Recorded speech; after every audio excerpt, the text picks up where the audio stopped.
Assalamualaikum warahmatullahi wabarakatuh. Perkenalkan, nama saya Nancy Gusmayanti dengan NIM D1C023023. Saya dari Prodi Teknologi Hasil Pertanian. Di sini saya akan menjelaskan bagaimana penerapan metode statistika dalam teknologi hasil pertanian. Video ini saya buat untuk memenuhi tugas akhir saya, yaitu tugas UTS pada mata kuliah metode statistika dengan dosen pengampu yaitu Ibu Bunga Mardotilah, SSI, MStat. Baik, saya akan mulai menjelaskan dari apa itu metode statistika terlebih dahulu.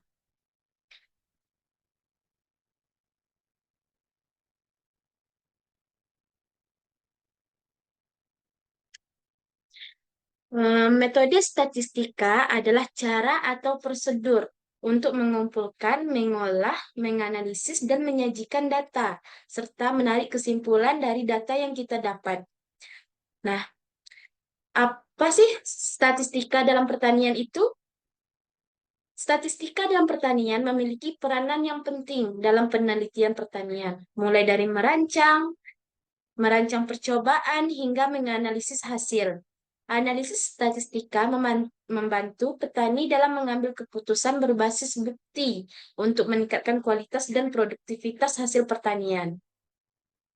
Selanjutnya, referensi yang saya ambil yaitu dari jurnal Teknologi Pangan dan Hasil Pertanian yang dikutip oleh Angelina Rahmiati dan Sigit 2024 dengan judul Variasi Kadar Ekstrak Buah Kelengkeng di Mancarpus Longan dan Lama Fermentasi Terhadap Karakteristik Fluid Wine.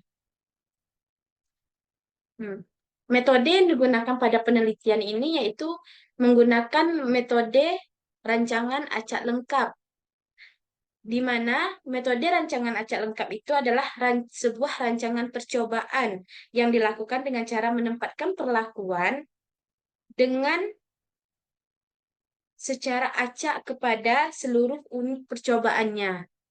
Di sini, rancangan acak lengkap yang disusun secara faktorial dengan 3 level pada setiap faktornya. Faktor pertama, variasi ekstrak buah kelengkeng dengan level 50, 75, dan 100%. Dan faktor kedua, yaitu lama fermentasi dengan 8, 11, dan 14 hari. Masing-masing perlakuan diulang 3 kali. Nah, dari metode tadi, yang pertama itu terdapat tabel hasil rata nilai pH perlakuan perbedaan konsentrasi ekstrak buah kelengkeng. Nah, data ini diambil pada saat melakukan percobaan. Dan di data percobaan itu dikumpulkan dan diolah dalam aplikasi ANOVA atau SPSS. Maka didapatkanlah hasil ini. Ini bukanlah hasil dari setelah percobaan lalu dapat hasil ini. Bukan, hasilnya didapat setelah melakukan percobaan atau penelitian. Setiap perlakuannya itu datanya diambil, lalu diolah, dianalisis dengan menggunakan aplikasi SPSS. Pertama menggunakan ANOVA. Pada aplikasi ANOVA itu didapatkanlah F hitungnya. Jika F hitungnya lebih tinggi daripada F tabel, maka dia berpengaruh. Jika dia berpengaruh, maka harus dilakukan uji lanjut. Uji lanjut itu menggunakan SPSS, yang dimana nanti dengan menggunakan aplikasi tersebut, kita dapat mengetahui perbedaan antara ketiga perlakuan ini berbeda nyata atau tidak, seperti itu.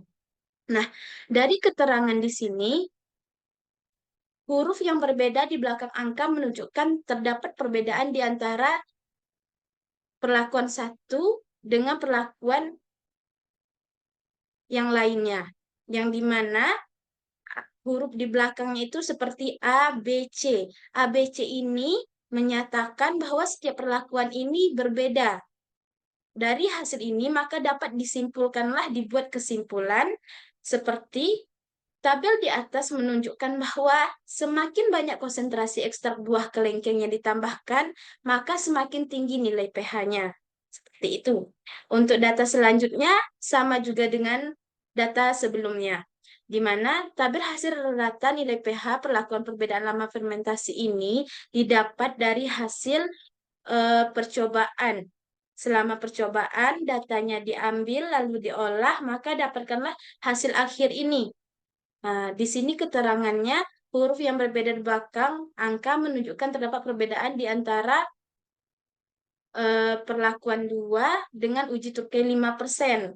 Nah, seperti yang tadi, dan didapatkanlah kesimpulan bahwa tabel di atas menunjukkan semakin lama proses fermentasi, maka akan semakin rendah nilai pH yang dihasilkannya. Setelah dilakukan ini, dapatlah data yang sebenarnya. Nah, ini nilai hasil uji efektivitas variabel penelitian.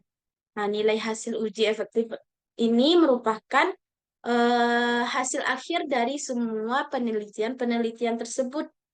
Inilah bentuk dari langkah-langkah menggunakan eh, metode statistika dalam proses penelitian teknologi hasil pertanian. Jadi, dalam metode statistika itu, untuk penerapannya di teknologi hasil pertanian itu dalam bentuk pengolahan data, mulai dari pengumpulannya, merancangnya, seperti itu.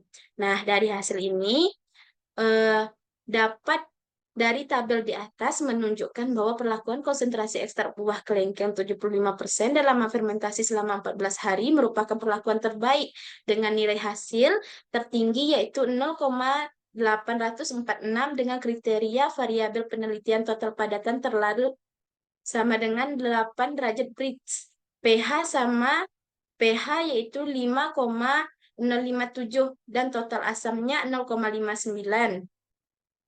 Terus gula produksinya 1,8%, kadar alkoholnya 20,667%, warna 5 dengan keterangan agak suka, rasanya 5 orang yang dengan nilai 5 dengan keterangan agak suka dan begitu juga dengan aromanya.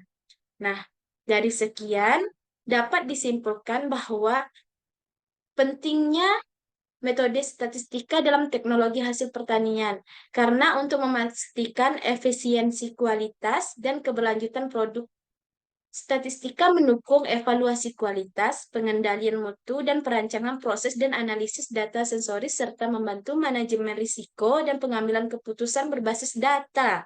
Dengan penerapannya, produktivitas dan kualitas hasil pertanian dapat ditingkatkan secara berkelanjutan. Nah, dari penjelasan tadi, itulah peranan metode statistika dalam teknologi hasil pertanian. Baik, sekian dari saya. Mohon maaf jika terdapat kesalahan. Saya tutup dengan wabillahi taufiq wal hidayah. Wassalamualaikum warahmatullahi wabarakatuh. Terima kasih.